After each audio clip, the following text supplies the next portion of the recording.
నోరు ఎత్తేటటువంటి బడుగు బలహీన వర్గాలు, నిరుపేదలు, వాళ్ళందరూ మధ్యతరగతి వర్గాలపైన తెలుగుదేశం పార్టీ చూపిస్తున్నటువంటి దందాలు కానీ, ఆ యొక్క జులాయితనం కానీ ప్రదర్శించడం చూస్తే సభ్య సమాజం తలవంచుకునేటటువంటి పరిస్థితి ఈరోజు ఆంధ్ర రాష్ట్రంలో.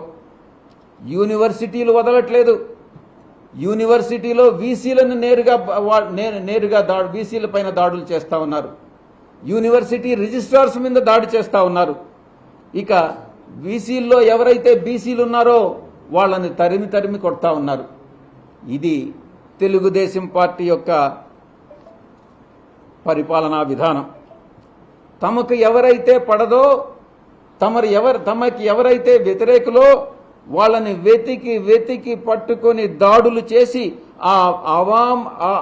అమాననీయమైనటువంటి ఆ సంఘటనలన్నింటినీ కూడా షూట్ చేసి, వీడియో రూపంలో షూట్ చేసి దాన్ని సోషల్ మీడియాలో పెడుతున్నటువంటి పరిస్థితి ఈరోజు నెలకొని ఉంది అన్నటువంటి విషయం మీ అందరికీ కూడా తెలుసు. ఆంధ్రప్రదేశ్ రాష్ట్రాన్ని, బంగారు లాంటి ఆంధ్రప్రదేశ్ రాష్ట్రాన్ని ఏ రకంగా తగలబెడుతుంది ఈ తెలుగుదేశం పార్టీ అన్నటువంటి విషయాన్ని ఒక్కసారి గాని తలుచుకుంటేనే కళ్ళ నీళ్ళు వస్తూ ఉన్నాయి. ఇది ఈ రోజు ఉన్నటువంటి రాష్ట్రంలో పరిస్థితి. మంగళగిరిలో వేరే చెప్పాల్సినటువంటి అవసరం లేదు. లోకేష్ మనుషులు సోషల్ మీడియా కార్యకర్త, మా సోషల్ మీడియా కార్యకర్త రాజ్ కుమార్ పట్ల ఎంత అవమానకరంగా, అమానుషంగా ప్రవర్తించారో, ఏకంగా ఎలా దాడి చేశారన్నటువంటి విషయం మనం వీడియోలో అందరం కూడా సోషల్ మీడియాలో చూశాం. ఇలాంటి ఘటనలు రాష్ట్రానికే కాదు మొత్తం దేశానికే అవమానకరం. ఈ దేశంలో ఆంధ్రప్రదేశ్ రాష్ట్రంలో ఇలాంటి సంఘటనలు జరుగుతున్నాయి అంటే అది కేంద్ర ప్రభుత్వం కూడా తల ఉంచుకోవాల్సినటువంటి పరిస్థితి. ఒక్క రాష్ట్రం మాత్రమే కాదు, దేశమే తల ఉంచుకోవాల్సినటువంటి పరిస్థితి. ఇలాంటి దారుణాలకు పాల్పడుతున్నటువంటి టీడీపీ కూటమిలో బీజేపీ, జనసేన కూడా భాగస్వాములే.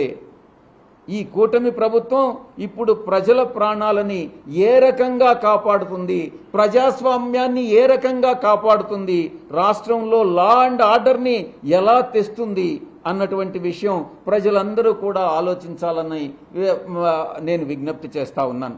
చివరికి మీడియాను కూడా అణిచేస్తా ఉన్నారు. మిమ్మల్ని అందరినీ కూడా, మీ అందరికీ కూడా తెలుసు, ఈరోజు TV9ని కానీ, లేకుంటే NTVని కానీ, సాక్షి టీవీని కానీ, కేబుల్ ఆపరేటర్స్ ఏమంటారు, MSOs నుంచి తొలగిస్తా ఉన్నారు. ఎంత అమానుషం, ఎంత అమాననీయం ఒక్కసారి మీ అందరం కూడా అర్థం చేసుకోవాలి. రాష్ట్రం మొత్తం కూడా ప్రజాస్వామ్యమే కూని అయిపోయిందా అన్నటువంటి ఒక భావన మన అందరిలో కూడా కలుగుతూ ఉంది. రాజ్యాంగం ఒక్క మాటలో చెప్పాలంటే రాజ్యాంగం కుప్పకూలిపోయింది అన్నటువంటి విషయాన్ని చాలా స్పష్టంగా చెప్పవచ్చు. వారం రోజులుగా జరుగుతున్నటువంటి గత వారం 10 రోజులుగా జరుగుతున్నటువంటి ఈ యొక్క హింసాత్మక ఘటనలో కొన్ని ఘటనల్ని అది మీ ముందుకు తీసుకురావాలని వీడియో రూపంలో కూడా మేము మీ అందరికీ కూడా చూపించడం జరుగుతుంది.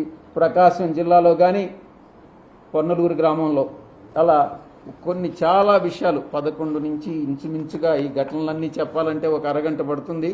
కాబట్టి ఇంచుమించు 27 సంఘటనలు ఈ దీంట్లో లిస్ట్ చేయడం జరిగింది. వీటినన్నిటినీ కూడా ప్రధానమంత్రి గారికి, ఇది ప్రెసిడెంట్ ఆఫ్ ఇండియా గారికి మొట్టమొదటి లెటర్, ప్రెసిడెంట్ ఆఫ్ ఇండియా గారికి రెండవ లెటర్. ఈరోజే ఘటనలు మాకు తెలిసే కొంది మళ్ళీ కూడా మేము ఫైల్ చేయడం జరుగుతుంది. ఇది ప్రైమ్ మినిస్టర్ గారికి, ప్రధానమంత్రి గారికి, అదేవిధంగా నేషనల్ హ్యూమన్ రైట్స్ కమిషన్కి, అందరి దృష్టికి కూడా ఈ సంఘటనలన్నింటినీ కూడా వారి దృష్టికి తీసుకురావడం జరిగింది. ఈ కాపీస్ అన్నీ కూడా మీకు కూడా, మీడియాకి కూడా మేము పంచుకుంటామన్నటువంటి విషయం మీ అందరికీ కూడా తెలియజేస్తూ